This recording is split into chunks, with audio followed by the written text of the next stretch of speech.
Straight side రెండు fan కేసి ఇదో కదా మళ్ళీ జగన్మోహన్ రెడ్డి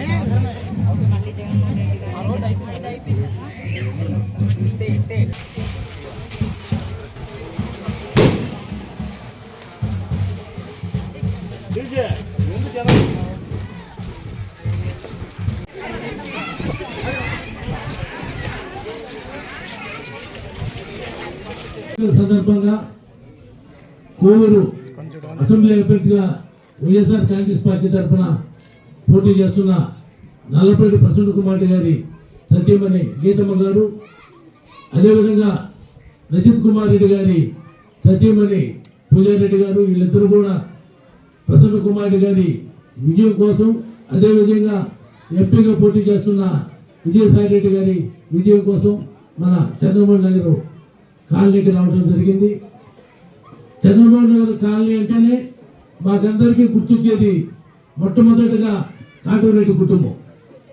ఆ రోజుల్లో కాటూరెడ్డి రామరెడ్డి గారు, అదేవిధంగా సుందరరామరెడ్డి గారు, ఇప్పుడు దినేష్ రెడ్డి గారు, వీళ్ళందరూ కూడా ఈ కాలనీ గతంలో ఏ విధంగా ఉండింది, ఈరోజు ఎంత అభివృద్ధి చెందిందో ఒక్కసారి మనం గుర్తు చేసుకోవాల్సిన అవసరం ఉంది. అదేవిధంగా మన ఎంట్రన్స్లో వచ్చే బ్రిడ్జి పడిపోయే పరిస్థితుల్లో చాలా చిన్నదిగా ఉన్న పరిస్థితి మనం చూసాం.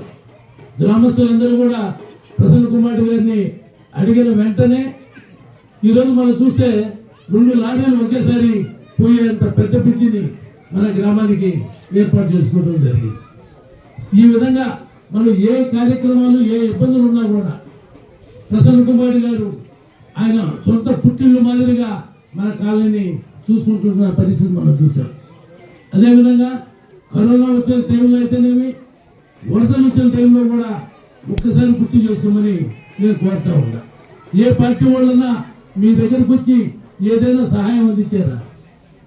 ఇక్కడున్న సర్పంచ్ కానీ, వాళ్ళ భార్య ధనమ్మ కానీ, అదేవిధంగా అహ్మద్ కానీ, దినేష్ కానీ, మల్లికార్జున్ కానీ, వీళ్ళందరూ కూడా కలిసికట్టుగా గ్రామస్తులందరూ కూడా ఇక్కడ ఇళ్ల ఫ్లాట్లు ఇస్తుంటే ఆ రోజు కోర్టులో కేసు వేయించి హైకోర్టు సుప్రీంకోర్టు దాకా పోయి దాన్ని దాదాపు 1.5 సంవత్సరం ఆలస్యం చేసి జగన్మోహన్ గారు మొండోడు కాబట్టి, పేదల పక్షపాతం కాబట్టి మళ్ళీ కోర్టుకు పోయి దాన్ని వెక్కి చేయించి ఈరోజు మనందరికీ ఇళ్ల పట్టాలు పెంచిన పరిస్థితి మనం చూసాం.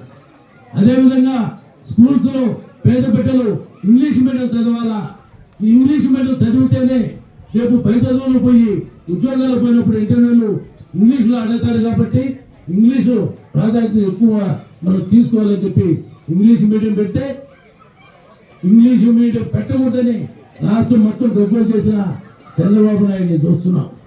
వాళ్ళ బిడ్డలు, వాళ్ళ మనవరాళ్ళు మటుకు ఇంగ్లీష్ మీడియం చదవచ్చు, పేద బిడ్డల మటుకు ఇంగ్లీష్ మీడియం చదవకూడదు.